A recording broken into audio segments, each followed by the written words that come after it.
Hello everyone, welcome back to Prajwal Classes. Today we'll talk about compound adjective और ये video हर एक students के लिए इम्पोर्टेंट, फिर वो चाहे स्कूल स्टूडेंट्स हो, फिर वो चाहे कंपटीशन की प्रिपरेशन कर रहा हो। तो आज हम लोग किसके बारे में जानने वाले? कंपाउंड एडजेक्टिव के बारे में। आइए हम लोग समझते हैं। अब जैसे ऊपर क्या लिखा हुआ कंपाउंड एडजेक्टिव, सबसे पहले आप लोग को इस चीज को समझना है कि हम लोग कंपाउंड एडजेक्टिव कहते किसको है। तो अब आइए हम लोग समझते हैं। अब इसमें क्या बोला गया आप लोगों से?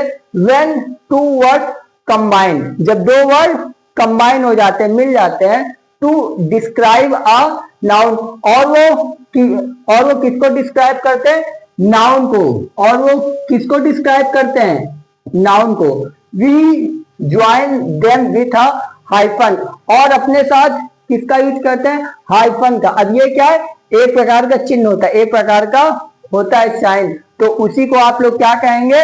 Compound adjective. अब मैं आपको एकदम सिंपल से वर्डों में बता दे रहा हूं कि आप लोग को समझने में और इजी हो जाए। जब दो वर्ड मिल करके आपस में नाउन को डिस्क्राइब करते हैं और अपने साथ हाइफन का यूज करते हैं, तो इसे आप क्या बोलेंगे? Compound adjective. क्लियर हो गया? अब आइए हम लोग समझते हैं एग्जाम्पल। अब जैसे कि फॉर एग्जाम्पल, अब आप लोग के सामने एक वर्ड दिया गया है वेल और दूसरा वर्ड दिया गया है नोन। अब इसमें हमने किस चीज का यूज किया? हाइफन का। तो अब ये क्या बन गया? Well known. इस टाइप के जो भी आपके वर्ड रहेंगे उसे आप क्या बोलेंगे? Compound adjective. अब आया समझ में? अब आइए देखते हैं सेकंड नंबर। इसमें क्या बोला गया? एक वर्ड हो गया पार्ट और दूसरा वर्ड हो गया टाइम। इसने अपने साथ क्या बीच में यूज किया हुआ है? हाइफन। तो आप इस वर्ड को क्या बोलेंगे? Compound adjective. And third, high speed. High एक वर्ड और स्पीड दूसरा वर्ड, तो अब ये दोनों मिलकर के क्या बन गए? Compound adjective. बस आपको ये ध्यान रखना है कि बीच में किस चीज का यूज होना चाहिए? हाइफन का यूज होना जरूरी है। And last, English speaking. English एक वर्ड हो गया और स्पीकिंग आपका दूसरा वर्ड हो गया, और बीच में किस चीज का यूज हुआ है? हाइफन का। तो अब ये क्या बन गए? Compound adjective. अब आया समझ में? आगे देखते हैं। आगे का आपका एग्जांपल क्या है? 5 ईयर ओल्ड। 5 एक वर्ड, ईयर दूसरा वर्ड, एंड ओल्ड तीसरा वर्ड।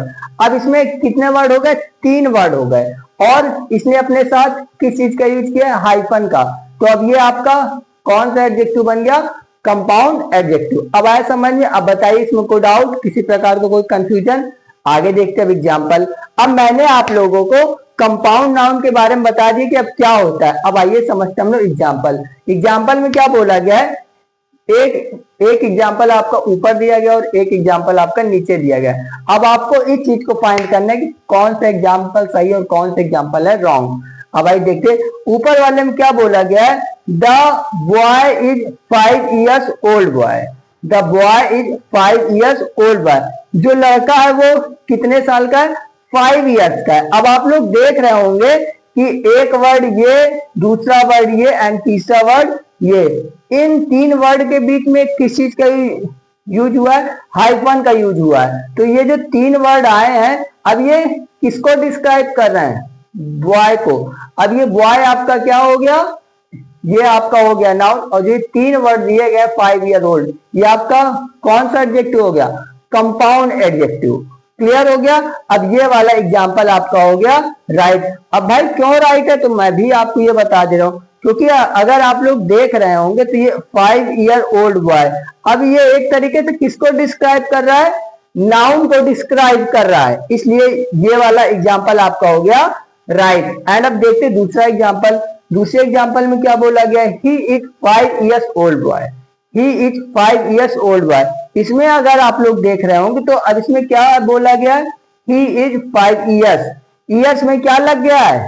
एस लग गया है, और आगे का तो सब सेम है, आगे वाले में कोई दिक्कत नहीं, बट इसमें क्या कर दिया? ईयर्स में वो लगा दिया एस, इसीलिए ये वाला एग्जाम्पल क्या हो गया?